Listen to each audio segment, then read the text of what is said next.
Hello, I'm Sudarshana Starshine Star, and I'm so happy that you're here with me on this beautiful, it's pre-dawn where I am, pre-dawn April 20th, very, very early before the sun rises on Sunday, which is Easter Sunday. So happy Resurrection Day to all of you. Happy Easter to all of you. I wanted to put this out earlier, several hours earlier, but I was unable to, so I'm going to do it now. And I like to start all of my clips with the 3 opening prayers that are in Sanskrit and Telugu, and they are short. This is to bless, uplift, purify, and sanctify you, me, and this clip. It's the Guru Mantra, the Ganesha Mantra, and the Gayatri Mantra.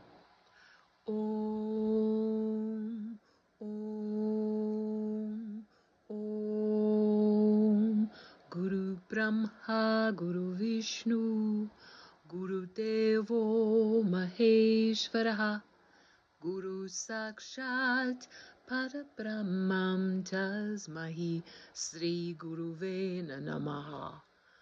Om Suklam Bharataram Vishnum Sashivarnam Chatupujam Prasanavaranam Dhyaye Sarva Vigno Prashantaye.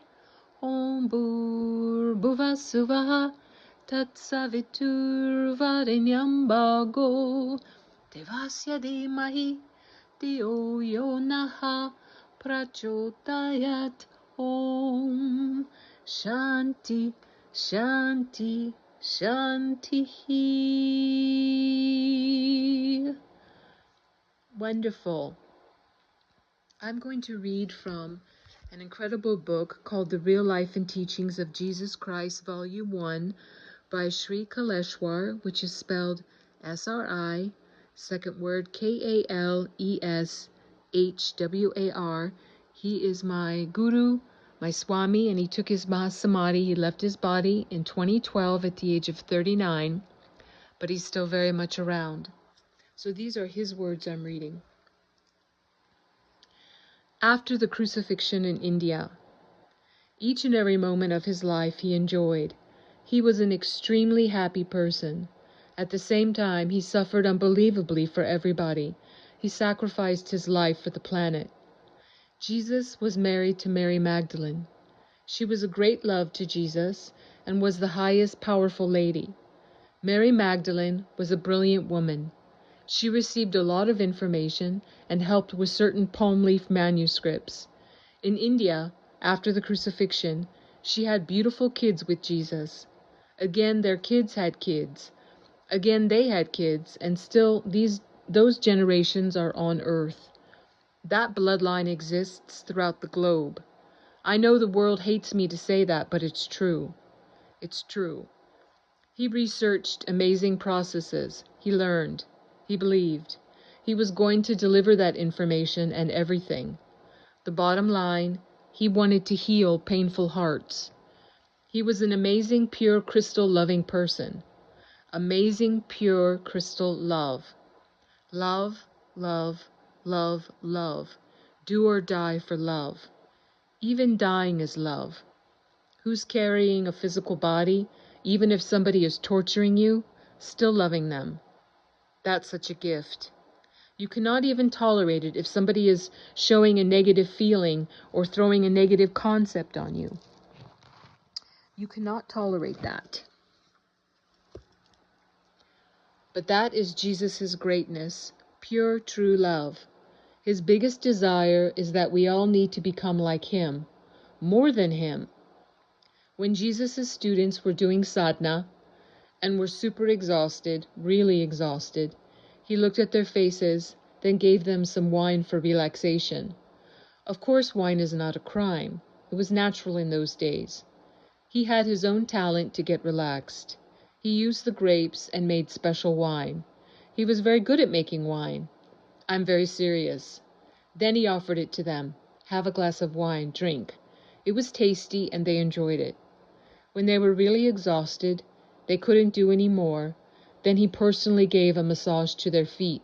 You have fever? I'm taking care. Then he put them in sleep. Jesus trained a lot of students and spent a lot of time with the yogis and yoginis in India. What Jesus offered to the mother, that's a big deal. That's a really big deal. No soul until now had that much commitment. He had such great faith on his students, his friends, his followers, that they would do something great in the world. His students did amazing work, and his friends did too. But his students failed because of their own blocks. And there's a footnote for that I'm going to go down to here. It said, although Jesus' disciples had miracle abilities, that did not continue on through the Jesus lineage. In addition, information about the cosmic channels, the sacred formulas that Jesus taught them, was not passed on to the next generation or the world. Okay, back to the reading. That came off of, but his students failed because of their own blocks. They really loved him, but they started acting funny with ego, power struggling, and friction. There was a lack of unity among his students. Through their own blocks, Maya hit. Some of the students lacked awareness, so it happened like that. The way of his love, he was much too kind with them. It was a block. Jesus' mission, the link, the bridge, got broken. It was the disciples' lack of awareness. Jesus showed amazing things to 11 students. Jesus taught them a lot of techniques, but not one great formula came out. They received the information, but didn't take care in a proper way, making a bridge for the knowledge to come out. We have some cosmic channels and some great proof on Jesus Christ. He traveled to India. He got enlightenment in India. He promised his students and his disciples that everyone could become more powerful than him. Until now, did it become true? It means for 2,000 years, the promise he gave has been that much delayed. My number one question, what was the main defect? Why was it delayed that much? Was he not capable enough? Or his students were not capable enough? Or some negative energy was torturing the globe not to let the reality things come out? Why has it taken 2,000 years? Why have none of his students become preachers of his channels and demonstrated the miracles that he demonstrated? Are there any of the formulas he taught in the Bible? What are the blocks? Day by day, spirituality is getting super polluted. If we keep carrying this pollution, listening to it, letting it go like this, then 2,000 years later it will completely turn as a mess. Already it's messed up. If we leave it like this, after another 1,000 to 2,000 years, forget it. We won't be able to get the real resin, the fragrance. Now I'm going to skip ahead a little bit to a part in the book called Jesus and Mother Divine. Jesus traveled throughout India to learn supernatural things. He was really a huge starving person wanting to understand the cosmic. He wanted to understand the nature. He wanted to understand the depth of the mother. Jesus had a very strong bond with Mother. He had the most beautiful conversations and interactions with her. I want to know you. I want to know you completely, he told her. He loved the Mahakali form of Mother Divine to kill the negative forces. Jesus, we look at him as loving and very soft, but the backside of his power is Mahakali. Once you surrender to him, when he's killing any negative forces, it's nothing but Brahma, Vishnu, Maheshvara, all forms in one as Mahakali. He went through a lot with Mother Divine, and he was the only one who won her completely. Jesus asked the Mother to bring the cosmic channels to the world. She blessed it. She said, "Slowly you'll understand my love." 2,000 years later, it is happening. To heal the whole globe, he needed to go through, and he went through. He really suffered for us. His soul really went through the most amazing hard time for everybody's karmas.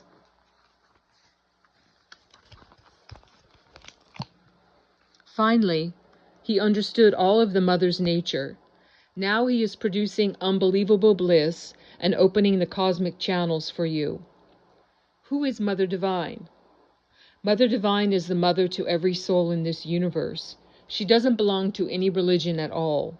The mother is the universal God, goddess, period. She's an unbelievable vast ocean. You can't drink all of her drops of water. You can digest some, but not completely. Some is still left. That is she. Mother is the woman of huge love. She is also, some part, a woman of huge anger. One part is positive, one part is negative. In the Indian spiritual tradition, they say she is the nature. In the nature, you can see very beautiful flowers and beautiful lakes. It is gorgeous. The same nature brings huge earthquakes, floods, and many disasters.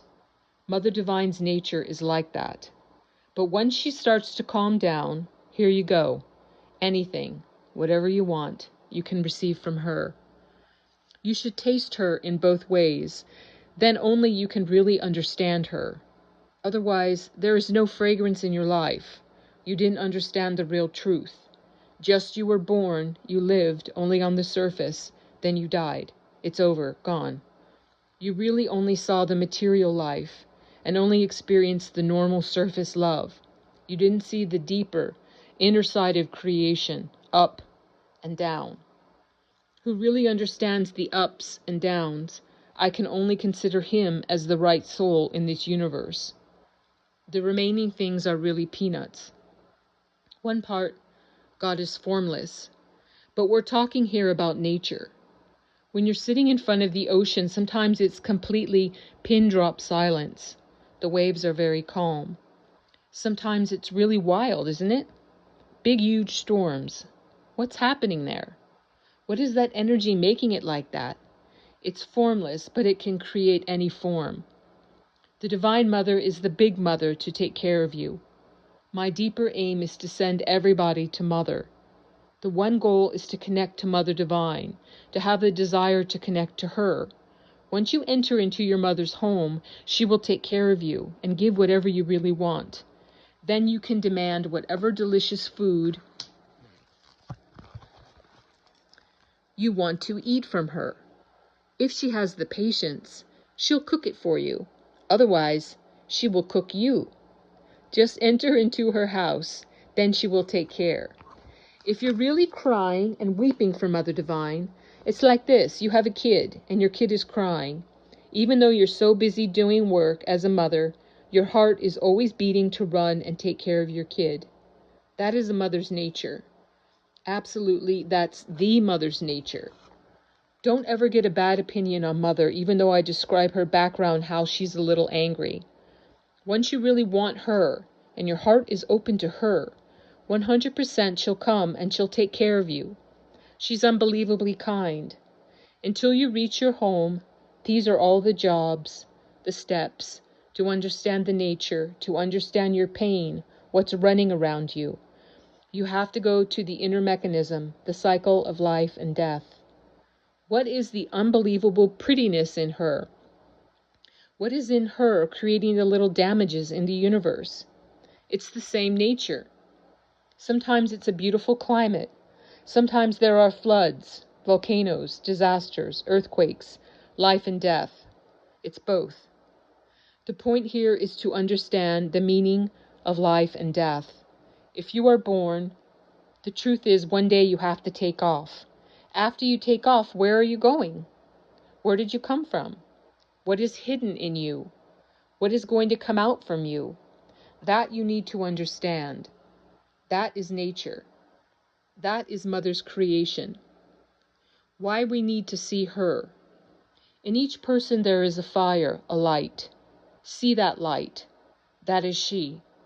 Once you see Mother Divine, once you connect to her, from that point, your real life will start in spirituality. You know something. You recognize the unbelievable greatness in the nature. You're a completely different person. Even though a part of your soul is involved with the planet, a part is always with her. That's very important. At the time you see Mother Divine,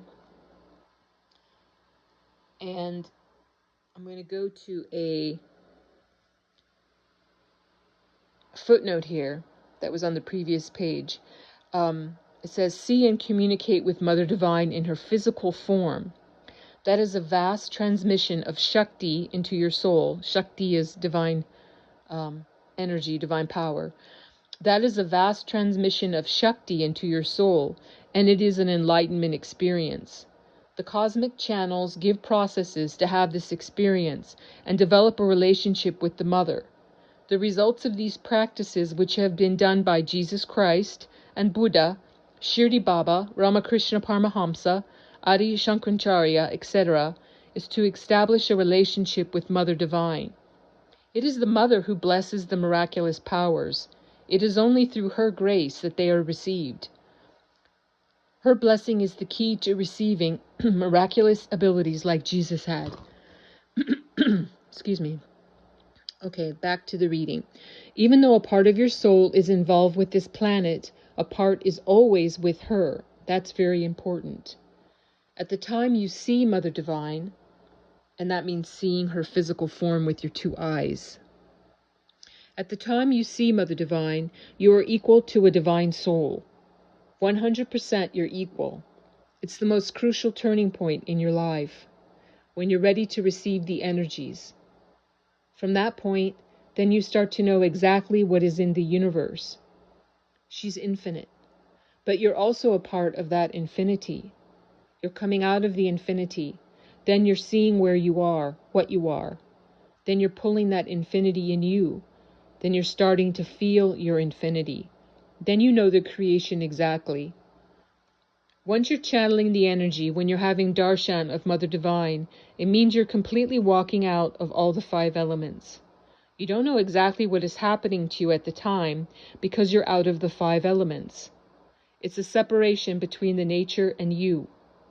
You are walking out from the nature even though you are still in the nature. You're out of the nature and you're watching the nature form of Mother Divine. And that means seeing her physical form in a human body in the 5 elements. You're watching the nature form of Mother Divine.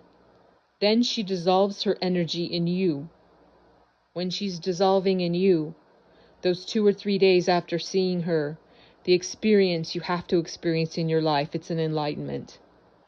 Sometimes it's hard for you to believe and understand.